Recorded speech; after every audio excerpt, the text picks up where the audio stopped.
Quatrième guerre en Irak, guerre civile en Syrie, conflit en Ukraine, bombardement de Gaza, déchirement de la Libye, intervention militaire en Afrique, guerre permanente en Afghanistan sans parler des tensions en mer de Chine et dans bien d'autres endroits du monde, les conflits, les guerres se multiplient dans un enchaînement que personne ne maîtrise. À la guerre contre les travailleurs menée par les multinationales dans tous les pays s'ajoute la guerre contre les peuples, débouchant sur la mondialisation de la guerre, un monde d'instabilité et de chaos. Cette situation, marquée quotidiennement par son lot d'événements dramatiques, nous concerne directement. D'abord parce que nous sommes frappés par la violence et la barbarie qui se déchaînent, et aussi parce que l'État français, notre impérialisme, y prend toute sa place et qu'il prétend le faire en notre nom.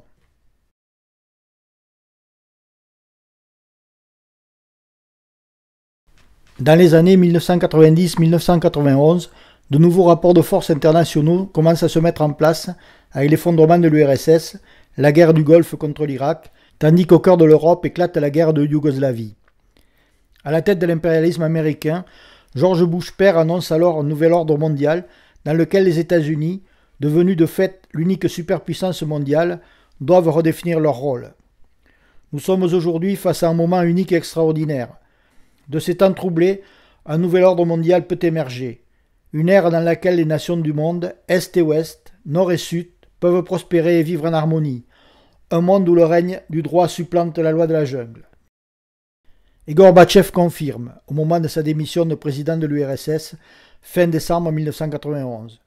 Nous vivons un des piliers principaux de la réorganisation de la civilisation contemporaine sur des principes pacifiques et démocratiques. 25 ans après, c'est une toute autre réalité qui s'impose. Effectivement, un nouveau monde a émergé, où les USA sont dans l'impossibilité d'incarner le super gendarme du monde, le super-impérialisme qui se voyait assurer à lui tout seul la stabilité du nouvel ordre mondial.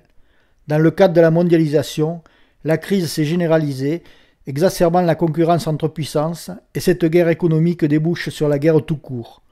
La phrase de Jaurès, « Le capitalisme porte en lui la guerre comme la nuée porte l'orage » est toujours d'actualité. Comme toutes les autres puissances aspirant à poursuivre leur politique de rapine, l'impérialisme français n'a pas d'autre alternative que d'y aller pour assurer les intérêts de ses multinationales. Mais pas plus que les autres puissances européennes, il n'a les moyens de le faire seul. Il n'a pas d'autre choix que de se fondre dans des coalitions chapeautées par les États-Unis, telle l'OTAN, organisation politique et militaire permanente, créée en 1949 au début de la guerre froide pour faire face à l'Union soviétique. Le deal est simple. Pour être l'allié de la superpuissance militaire que restent les USA, il faut assurer sa part du job du maintien de l'ordre mondial. De Mitterrand en 1991, qui décide de participer à la coalition de la guerre du Golfe, jusqu'à Hollande aujourd'hui qui prétend être à l'avant-garde contre l'État islamique, l'État français a multiplié les interventions pour tenter tant bien que mal de maintenir son influence et sa domination. C'est dans cette logique que se situe l'engagement en Afghanistan en 2001, décidé par Chirac et Jospin, de même que les interventions permanentes en Afrique ou en Libye en 2011. C'est encore cette logique de domination qui conduisait Hollande il y a quelques mois à prêcher pour une intervention en Syrie contre le dictateur Bachar el-Assad, sans succès cette fois. Il a remis ça contre l'offensive de l'État islamique en Irak en accueillant à Paris, le 14 septembre dernier, la conférence pour construire la coalition qui intervient en ce moment, en étant aussi parmi les premières puissances à bombarder le territoire contrôlé par Daesh. Les initiatives en Afrique et en Irak du va-t-en-guerre Hollande s'accompagnent d'une vague de propagande reprenant en boucle la thèse de la lutte contre le terrorisme lancée par Bush fils en 2001. Soutenu sur ce terrain par une bonne partie de la presse et une flopée de spécialistes qui se succèdent à la télévision, Hollande tente de profiter de la colère et du sentiment d'horreur légitime que provoque la barbarie insupportable des djihadistes pour construire l'union nationale, masquer les véritables raisons de ses interventions. Mais si les exactions des djihadistes sont insupportables, les bombardements de l'aviation, des missiles, des drones, les infanteries blindées qui massacrent des populations entières au nom de cette prétendue lutte contre le terrorisme, comme l'armée israélienne cet été à Gaza, sont tout aussi barbares. L'impérialisme français essaie d'apparaître depuis des années comme l'ami des Palestiniens, mais il soutient de fait la politique coloniale et l'apartheid israélien en Palestine. Et le masque est tombé cet été, Hollande appuyant ouvertement l'intervention israélienne, interdisant certaines des manifestations de soutien au peuple palestinien, méritant bien le slogan « Israël assassin, Hollande complice ». En Ukraine, alors que la crise politique commencée en novembre 2013 a débouché sur une véritable guerre civile, le chef de guerre Hollande est engagé, aux côtés des autres pays européens et des USA, dans le cadre de l'OTAN, dans un double jeu de sanctions économiques et d'escalade guerrière contre la Russie. C'est ce qu'ils appellent, avec le relais actif des médias, la défense de la démocratie et de l'intégrité territoriale de l'Ukraine face aux visées expansionnistes de la Russie de Poutine. Les visées de Poutine en Ukraine sont peut-être expansionnistes, mais sont-elles différentes de celles de ses adversaires? Et quel genre de démocratie prétendent-ils défendre? L'Ukraine, deuxième pays d'Europe par la surface, placée entre l'Union européenne et la Russie, dispose de ressources alléchantes. Importante mine de fer et de charbon dans la région du Donetsk, à l'est, près de la frontière russe. Immense territoire agricole très fertile au centre, qui a valu à l'Ukraine le titre de grenier à blé de la Russie. Ce grenier à blé est aujourd'hui dans le collimateur de grands groupes agroalimentaires occidentaux qui voudraient en faire la ferme industrielle de l'Europe. Monsanto, ses OGM et ses milliards sont sur les rangs. Importantes réserves de gaz de schiste découvertes récemment et qui ont fait l'objet d'accords d'exploitation entre le gouvernement ukrainien et des compagnies pétrolières occidentales entrant directement en concurrence avec la Russie, principal producteur de gaz de la région. Ancienne composante de l'Empire russe puis république de l'URSS, l'Ukraine est composée d'une mosaïque de peuples. Son histoire explique la forte hétérogénéité de la population, caractérisée entre autres par l'usage de deux langues, ukrainien ou russe. À la chute de l'URSS en 1991 et dans l'allégresse de toute une partie de la population, elle est devenue un État indépendant, dans des frontières qu'elle a conservées jusqu'aux événements actuels. Elle avait signé alors d'importants accords de coopération économique avec la Russie. Accords militaires également, la Russie ayant besoin, pour que sa flotte de guerre puisse accéder à la Méditerranée, de conserver ses bases navales sur la mer Noire, en particulier à Sébastopol. Pour mémoire, c'est à Odessa, port ukrainien, que s'est déroulée en 1905 la mutinerie du Potemkin. Mais cette indépendance a été aussi le signal d'une offensive des impérialismes européens et US pour la mainmise sur les richesses du territoire. Il s'agissait de contrebalancer l'influence russe, de favoriser l'implantation des multinationales occidentales sur le sol ukrainien. Les sommets Ukraine-Union européenne se sont succédés, tandis qu'en sous-main, les puissances occidentales finançaient les groupes nationalistes ukrainiens anti-russes. La Russie a riposté aux offensives de l'Ouest avec l'arme du gaz. L'Ukraine est totalement dépendante des livraisons de gaz russe. Elle est aussi le point de passage d'une multitude de gazoducs qui le distribuent au reste de l'Europe. Fermer les robinets du gaz vers l'Ukraine, c'est faire pression sur son gouvernement ainsi que sur ses soutiens européens. Ces affrontements interimpérialistes se sont traduits au fil des ans par une multitude de crises politiques. Elles viennent de franchir un cap avec la crise de novembre 2013 qui a débouché sur une véritable guerre civile. Le déclencheur en a été la décision du président Yanukovych, sous la pression de Poutine, de ne pas signer un accord d'association à l'Union européenne qu'il avait pourtant lui-même contribué à écrire. Le mouvement qui s'est alors mis en branle, l'Euromaïdan, a abouti à sa fuite en février 2014 et à la constitution d'un gouvernement dit pro-européen. L'Euromaïdan, c'est d'abord l'expression d'une immense révolte sociale, ras-le-bol des populations face à un gouvernement corrompu, colère devant un espoir déçu. Bien des manifestants attendaient de l'accord avec l'UE un allègement de leurs conditions de vie, profondément dégradées par la crise économique dans laquelle est plongé le pays. Mais il a été aussi le terrain de manœuvre et d'intervention armée de groupes paramilitaires, dont celle d'un parti nationaliste anti-russe se revendiquant du nazisme, Svoboda, Liberté en ukrainien. Plusieurs de ses membres sont aujourd'hui ministres et à des postes clés. Premier ministre adjoint, éducation, écologie, ressources naturelles, politique agricole et alimentation, défense. Quant au Premier ministre Yatsenyuk, ancien directeur de la Banque nationale ukrainienne, et au président Porochenko, homme d'affaires rusé et opportuniste selon le journal Le Monde, ce sont des libéraux réactionnaires notoires et leur gouvernement aligne les mesures de répression et d'austérité contre cette même population dont la révolte les a portés au pouvoir. C'est cette démocratie que soutiennent les démocrates occidentaux. La mise en place de ce gouvernement a déclenché une réaction de séparatisme pro-russe dans les provinces de l'Est, encouragée par la Russie. Dès la fin février, la Crimée, ancienne province russe donnée en cadeau à l'Ukraine par Khrouchtchev en 1954, proclamait son indépendance, puis votait son rattachement à la Russie. D'autres provinces frontalières de la Russie, comme dans le Donbass, organisaient des référendums d'autodétermination. Le gouvernement de Kiev, qui n'avait rien pu faire pour s'opposer à la séparation de la Crimée, a répondu à ces référendums par la répression.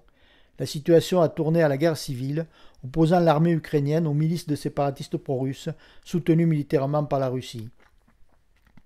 Cette guerre civile, qui aurait fait plus de 3000 morts, dont plus de 300 depuis une pseudo-trêve signée le 5 septembre, est ainsi, pour une bonne part, le produit d'un quart de siècle d'affrontements indirects entre la coalition américano-européenne et la Russie pour le contrôle des richesses de l'Ukraine. Jusque-là plus ou moins caché, cet affrontement entre grandes puissances s'est ainsi révélé au grand jour, et il a franchi un cap dans une escalade à la fois économique, avec des sanctions décidées par les puissances occidentales contre la Russie, et guerrière. Les troupes russes, massées par dizaines de milliers aux frontières, soutiennent ouvertement les séparatistes pro-russes, leur fournissant des armes lourdes, voire intervenant à leur côté. En face, un sommet de l'OTAN auquel était invité le président ukrainien Poroshenko et dans lequel Hollande paradait aux côtés d'Obama, Merkel et Cameron, décidait le 5 septembre dernier de renforcer son implantation dans les Balkans, avec l'objectif déclaré de faire face aux tentatives de déstabilisation des Balkans par la Russie.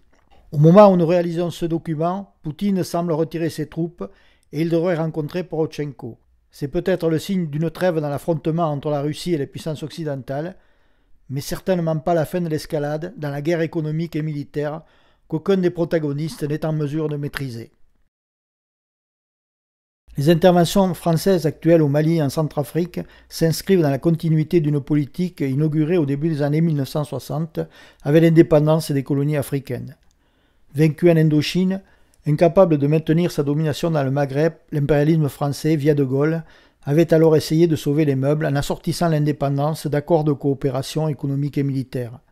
Maintien sur place de bases militaires françaises, sous couvert de formation et de conseil des troupes africaines, création d'une monnaie, le franc CFA, contrôlé par la Banque de France, puis par la BCE, toujours présente dans 14 pays, accord garantissant l'exploitation des richesses par les entreprises françaises, soi-disant aide au développement assortie de l'obligation d'acheter des produits français.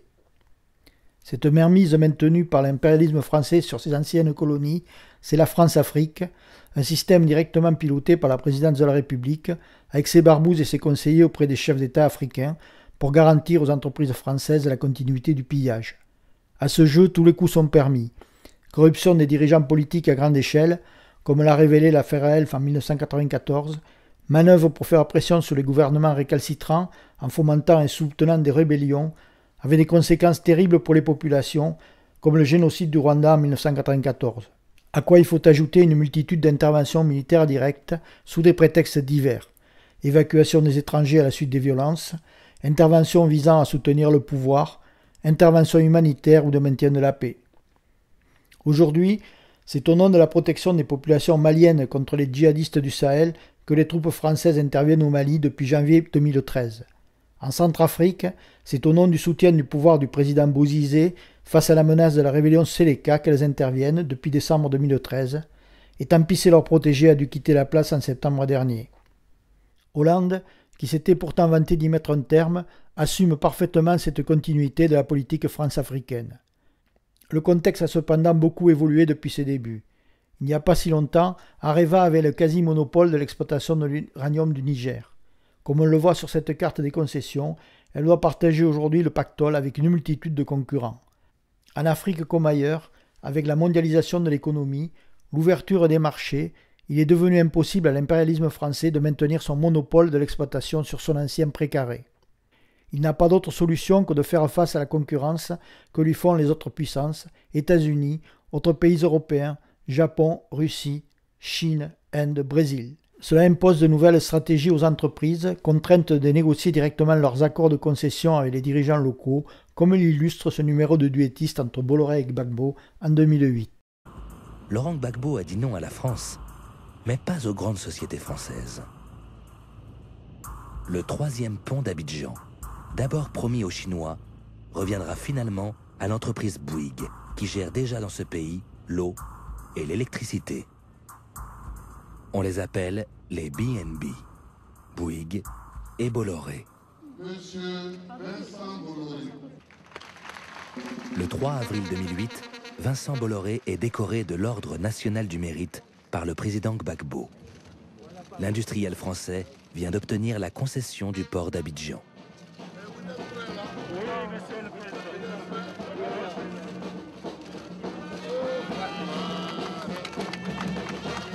Bolloré en Côte d'Ivoire, mais Bolloré partout.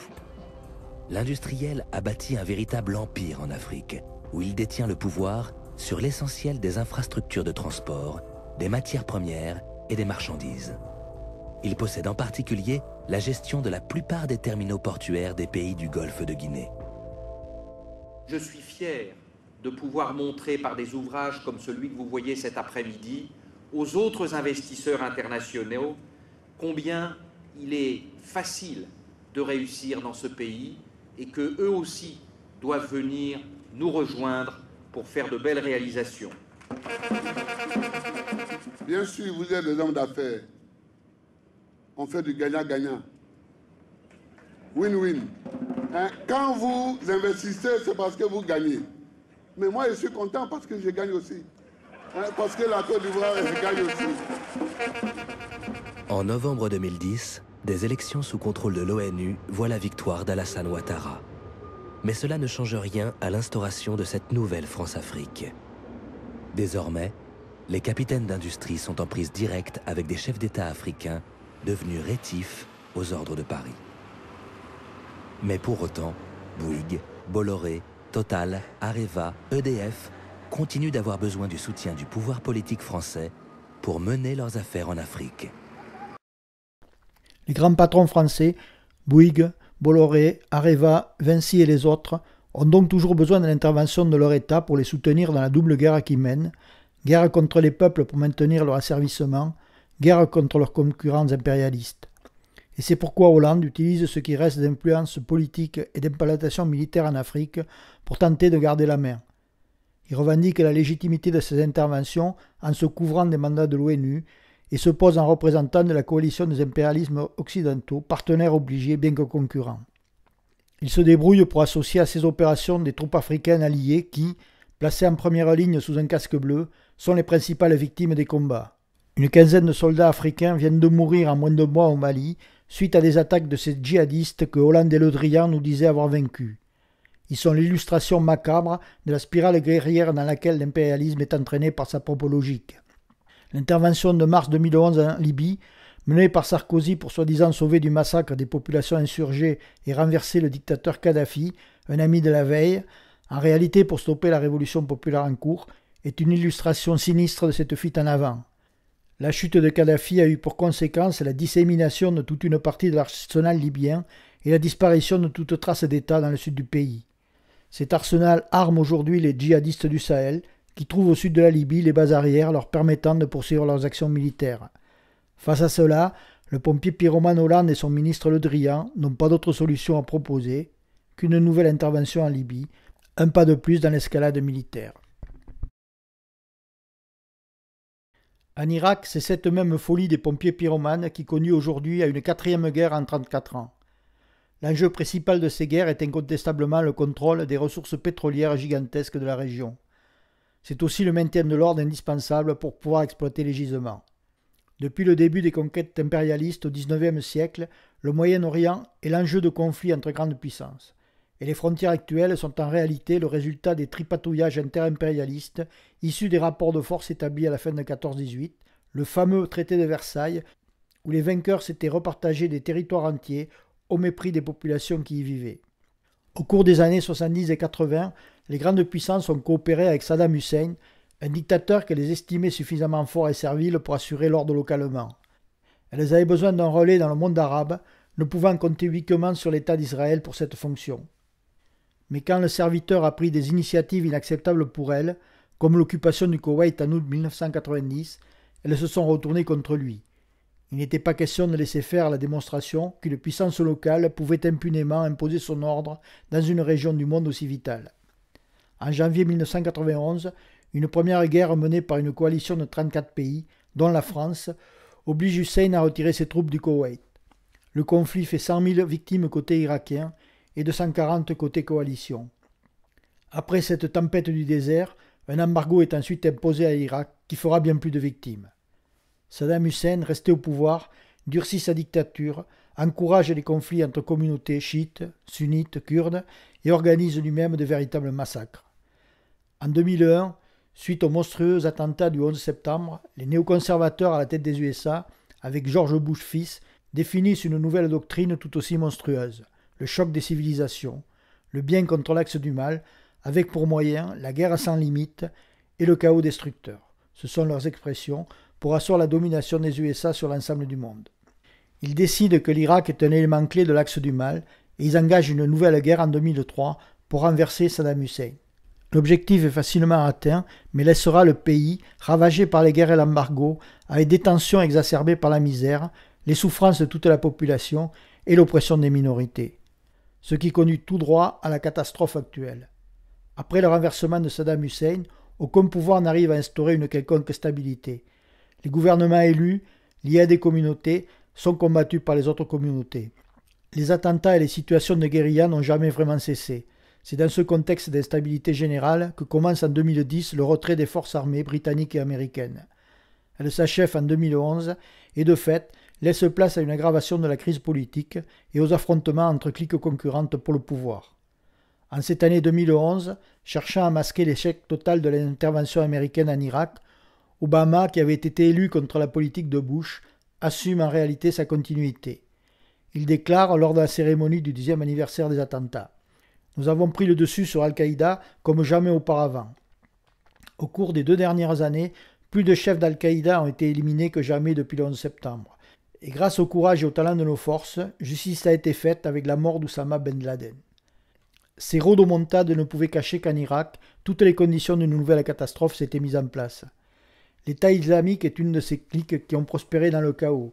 Issus de groupes se revendiquant d'Al-Qaïda dans les années 2000, ils recrutent parmi les désespérés d'un pays invivable, parmi les officiers de l'ancienne armée d'Hussein. Ils récupèrent de l'armement américain disséminé sur tout le territoire. Ils trouvent l'appui de Bachar el-Assad en Syrie, qui pensait pouvoir les utiliser contre le mouvement populaire qui essayait de le renverser. Aidés aussi par l'État turc, qui voyait en eux un bon moyen d'affaiblir les forces kurdes. Et financés aussi par des riches donateurs privés du Golfe, qui comptaient sur cette force se réclamant du sunnisme pour affaiblir le pouvoir chiite en Irak. Le groupe État islamique a pu s'appuyer aussi sur la revente plus ou moins clandestine de pétrole pris dans les territoires irakiens qu'il a commencé à contrôler. Une zone aujourd'hui grande comme la Belgique, où vivent près de 9 millions de personnes, avec la deuxième ville d'Irak, Mossoul. Cet État persécute et massacre les minorités qui le gênent, chrétiens, chiites, kurdes, et utilise une politique de terreur, dont les exécutions filmées d'otages font partie, pour effrayer et imposer une politique ultra-réactionnaire proclamée par son porte-parole. Musulmans, rejetez la démocratie, la laïcité, le nationalisme et autres déjections de l'Occident, revenez à votre religion. C'est la réponse symétrique à la proclamation de la guerre de civilisation faite par Bush quelques années plus tôt. La logique expansionniste de cette bande d'hommes armés contrôlant un territoire déstabilise toute la région et met au défi les puissances impérialistes ainsi que les puissances voisines, Iran, Turquie, Arabie Saoudite, de s'engager pour ne pas perdre le contrôle sur ce qui reste au final l'enjeu essentiel, le pétrole. Ce rapide survol de quelques-uns des conflits en cours révèle partout les mêmes mécanismes, la même logique de domination de puissances impérialistes qui veulent s'assurer le contrôle des ressources, souvent énergétiques mais aussi minières et agricoles. Domination aussi pour s'assurer le contrôle de marché, de débouchés pour leur économie. Et les méthodes pour y parvenir sont toujours les mêmes.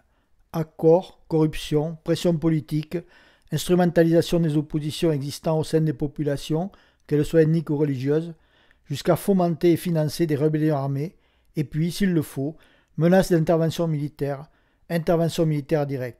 Pour camoufler ces politiques de rapine, la propagande évolue, un peu.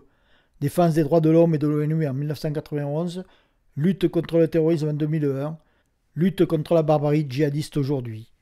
Sur le terrain des justifications, l'impérialisme français de Mitterrand en Hollande, en passant par Chirac et Sarkozy, n'a fait que suivre et répéter cette partition à sa manière. Face aux conséquences terribles des situations de guerre, un mouvement anti-guerre a commencé à se construire dès la guerre du Golfe en 1991, dénonçant les interventions militaires et l'hypocrisie de la propagande officielle pour la justifier. Ce mouvement a connu son apogée le 15 février 2003, avec des millions de personnes manifestant dans plus de 600 villes du monde entier. Malgré sa faiblesse actuelle, ce mouvement populaire, souvent fort dans la jeunesse, a permis de bousculer l'union nationale imposée par les États pour faire taire au nom de l'indignation devant la souffrance des victimes des terroristes et pour faire passer aussi des lois anti-liberté comme le Patriot Act aux USA ou les lois antiterroristes en France. Au sein du mouvement anti-guerre, alors que beaucoup se réclament du droit international et de l'ONU, les anticapitalistes font entendre la défense du droit des peuples, la solidarité internationaliste. Ils militent pour faire comprendre que l'ONU et le droit international actuel ne sont en réalité que le paravent des intérêts des plus forts, des grands impérialismes. Pour faire comprendre aussi que la guerre contre les peuples est indissociablement liée à la guerre contre les travailleurs menée par les multinationales dans le monde entier. Alors que toute l'histoire des dernières décennies prouve que les interventions militaires passées débouchent sur de nouvelles interventions qui ne font que préparer l'étape suivante de l'escalade guerrière et de la barbarie, la première des choses, pour ceux qui veulent s'y opposer, c'est de dire « pas en notre nom », de dénoncer l'union nationale, notre propre impérialisme, notre propre État fauteur de guerre. Dire non à la fuite en avant guerrière, c'est aussi poser la perspective d'un monde débarrassé de ce qui est à la source des conflits, la concurrence économique pour s'approprier les richesses et contrôler les territoires, un monde débarrassé du capitalisme. Cette perspective est rendue possible aujourd'hui par la mondialisation elle-même, qui crée les conditions du dépassement des frontières et de la coopération entre les peuples. Un vieux slogan du mouvement ouvrier, « Socialisme ou barbarie », avait été utilisé par Rosa Luxembourg au cœur de la guerre de 14-18. 100 ans après, et alors que, pour les mêmes raisons d'exacerbation de la concurrence, l'impérialisme aujourd'hui mondialisé débouche sur une mondialisation de la guerre, ces quelques mots sont plus que jamais d'actualité.